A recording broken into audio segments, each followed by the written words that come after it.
প্রিয় ছাত্রছাত্রী, আশা করি তোমরা সকলে ভালো আছো। আজকের এই ভিডিওতে আলোচনা করব হাই মাদ্রাসা মাধ্যমিক পরীক্ষার্থীদের জন্য ভৌত বিজ্ঞানের সাজেশন নিয়ে আলোচনা করব। এই ভিডিওটিতে সম্পূর্ণ সাজেশন অর্থাৎ ভৌত বিজ্ঞানের প্রত্যেকটা অধ্যায় ধরে ধরে সাজেশন বানানো গিয়েছে। তোমরা অবশ্যই এই সমস্ত প্রশ্নগুলো ভালোভাবে দেখে যেও, কারণ এই প্রশ্নগুলো দেখে গেলে পরীক্ষায় 100% তোমরা কমন পেয়ে যাবে। তো দেখো, এখানে আমি প্রত্যেকটা অধ্যায়, যেমন প্রথম অধ্যায় কি পরিবেশের জন্য ভাবনা, এই অধ্যায় থেকে আমি গুরুত্বপূর্ণ যেগুলো ইম্পর্টেন্ট প্রশ্ন সেগুলো আলোচনা করেছি। গ্যাসের আচরণ থেকেও আলোচনা করেছি। তাপের ঘটনাসমূহ থেকেও ইম্পর্টেন্ট প্রশ্নগুলো আলোচনা করেছি। এখানে রাসায়নিক গণনা থেকে কোনো সাজেশন দিইনি আমি, কারণ এখান থেকে অঙ্ক আসবে বলে আমি সাজেশন দিইনি। যদি সাজেশন দরকার হয় অবশ্যই কমেন্ট করবে আমাকে, আমি রাসায়নিক গণনা থেকেও সাজেশন তোমাদের দিয়ে দেবো। আলো অধ্যায় থেকে সাজেশন দিয়েছি তোমাদের। চলতড়িৎ, পরমাণু নিউক্লিয়াস, পর্যায় সারণী এবং মৌলের ধর্মের পর্যায়বৃত্ততা, তারপরে আয়নীয় ও সমযোজী বন্ধ থেকেও সাজেশন দেওয়া গিয়েছে। তারপরে তড়িৎ প্রবাহ ও রাসায়নিক বিক্রিয়া থেকে, পরীক্ষাগার ও রাসায়নিক শিল্পে অজৈব রসায়ন, ধাতুবিদ্যা এবং জৈব রসায়ন, এই কয়েকটি প্রত্যেকটা অধ্যায় থেকে তোমাদের সাজেশন আলোচনা করেছি।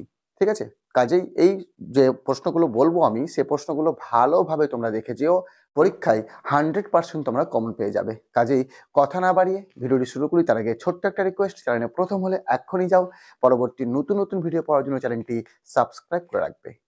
দেখো, ভৌত বিজ্ঞানের সাজেশন প্রথম যে অধ্যায়টা তোমাদের রয়েছে পরিবেশের জন্য ভাবনা, এই অধ্যায় থেকে খুব গুরুত্বপূর্ণ প্রশ্নগুলো আমি তুলে ধরেছি, যে প্রশ্নগুলো দেখে গেলে আশা রাখছি এই প্রথম অধ্যায় থেকে আর কোনো প্রশ্ন করতে হবে না।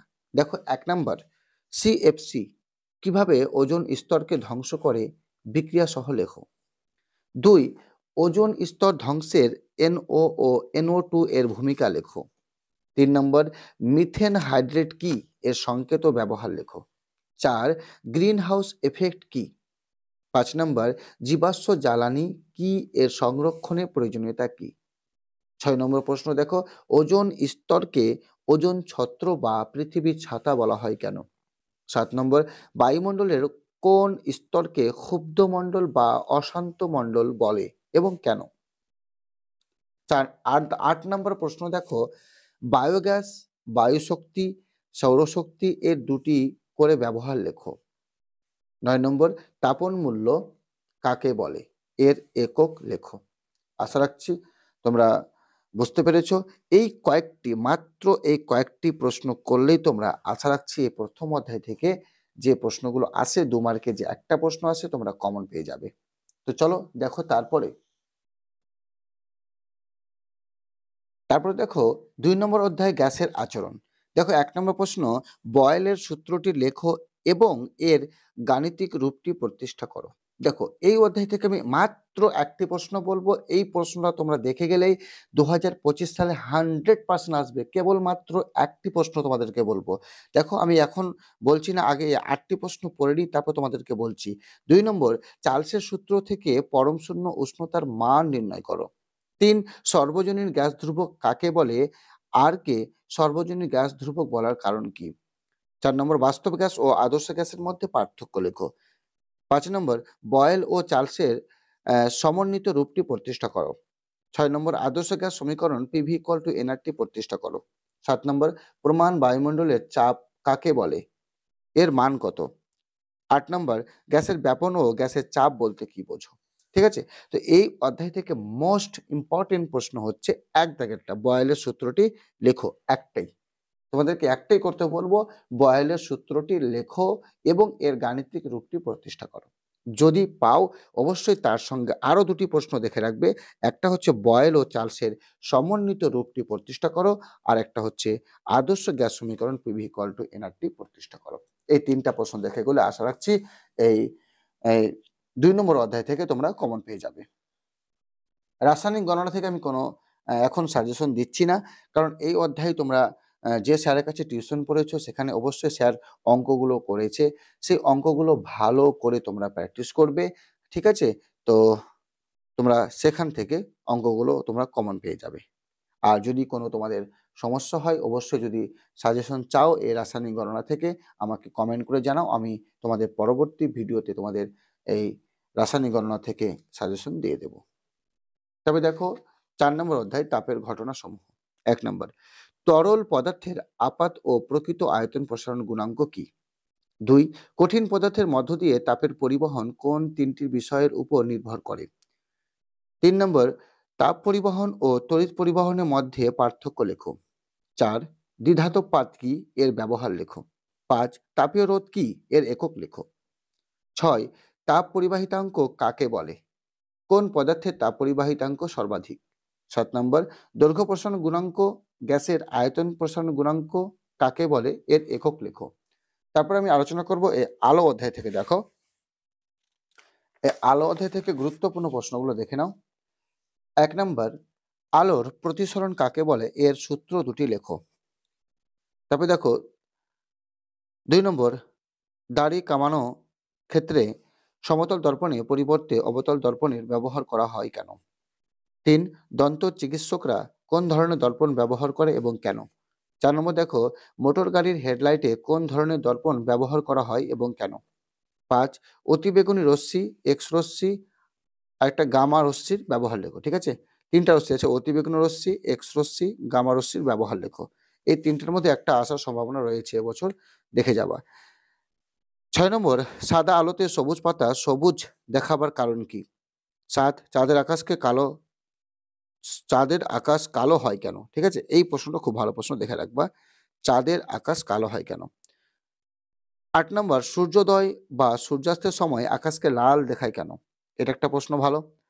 9 নম্বর, বিপদ সংকেত হিসাবে লাল আলো ব্যবহার করা হয় কেন? এই 3টা প্রশ্ন তোমরা ভালোভাবে দেখে যাবা, অবশ্যই এবছর আসার চান্স বেশি রয়েছে। 10 নম্বর, উত্তল লেন্সকে অভিসারী এবং অবতল লেন্সকে অপসারী লেন্স বলে কেন?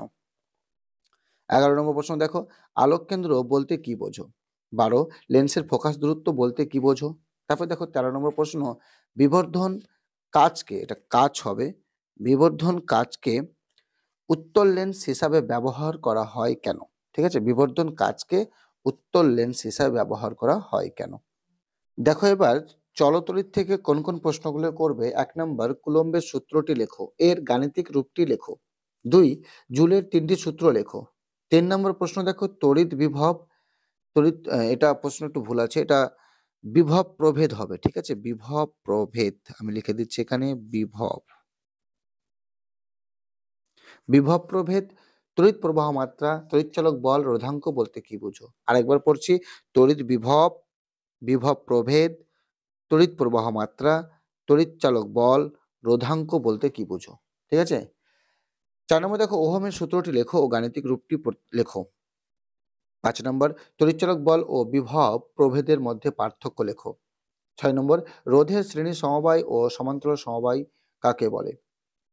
7 নম্বর প্রশ্ন দেখো, ডিসি অপেক্ষায় এসি সুবিধাজনক কেন?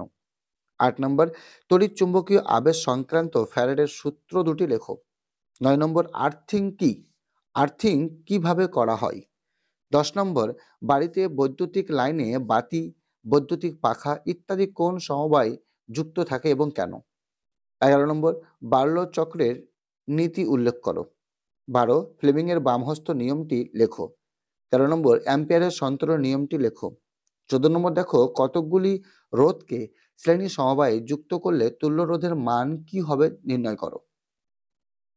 তারপরে দেখো 15 নম্বর, রোধের সমান্তরাল সমবায়ের তুল্য রোধ নির্ণয় করো। তারপরে 16 নম্বর, বৈদ্যুতিক হিটারের কার্যনীতি লেখো।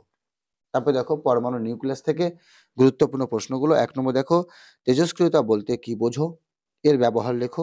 2 নম্বর, নিউক্লিয় সংযোজন কাকে বলে? উদাহরণ দাও। 3, নিউক্লিয় বিভাজন ও নিউক্লিয় সংযোজনের মধ্যে পার্থক্য লেখো। 4, নিউক্লিয় শৃঙ্খল বিক্রিয়া কি? 5 নম্বর, কোন মৌলের তেজস্ক্রিয়তা সম্পূর্ণ নিউক্লিয়জনিত ঘটনা ব্যাখ্যা করো। তারপর দেখো 8 নম্বর, পর্যায় সারণী থেকে কোন কোন প্রশ্নগুলো করবা। 8 নম্বর অধ্যায়, 8-এর 1 নম্বর অধ্যায়। 1 নম্বর দেখো, আধুনিক পর্যায় সূত্রটি লেখো। 2, মেন্ডেলিফের পর্যায় সারণীর ত্রুটিগুলি উল্লেখ করো। 3, ডোবে রাইনারের ত্রয়ী সূত্রটি লেখো। 4 নম্বর, ইউরেনিয়ামোত্তম মৌল কাকে বলে? এর দুটি বৈশিষ্ট্য লেখো। 5 নম্বর, কোন মৌলের আয়োনাইজেশন শক্তি বলতে কি বোঝো? 6 নম্বর পারমাণবিক ব্যাসার্ধ কি? তারপর দেখো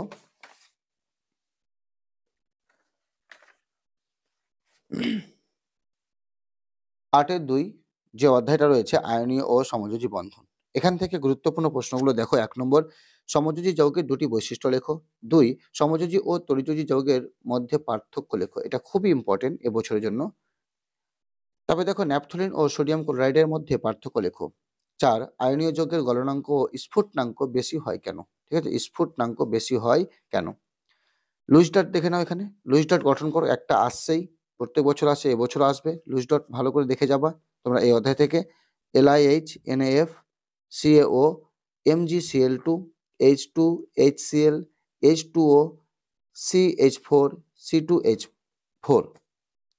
তারপর দেখো 8.3 যে অধ্যায়টা রয়েছে তড়িৎ প্রবাহ ও রাসায়নিক বিক্রিয়া। এখান থেকে গুরুত্বপূর্ণ প্রশ্নগুলো হচ্ছে 1 নম্বর দেখো অ্যানোড ম্যাড কি, এর গুরুত্ব লেখো। 2 প্লাটিনাম তড়িৎদ্বার ব্যবহার করে গলিত NaCl এর তড়িৎ বিশ্লেষণ প্রক্রিয়া ব্যাখ্যা করো।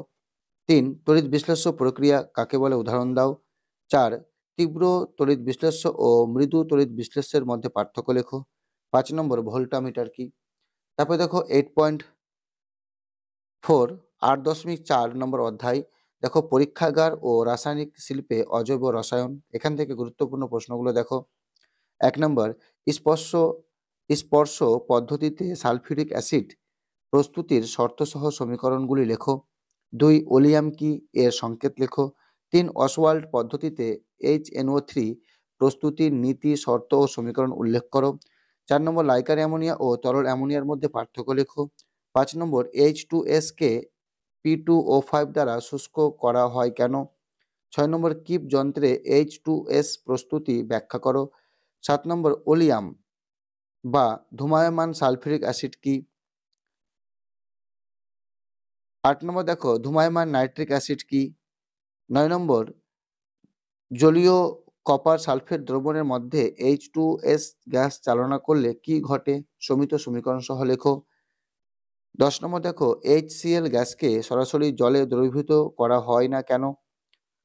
11 নম্বর অম্লরাজ কি, এর একটি ব্যবহার লেখো।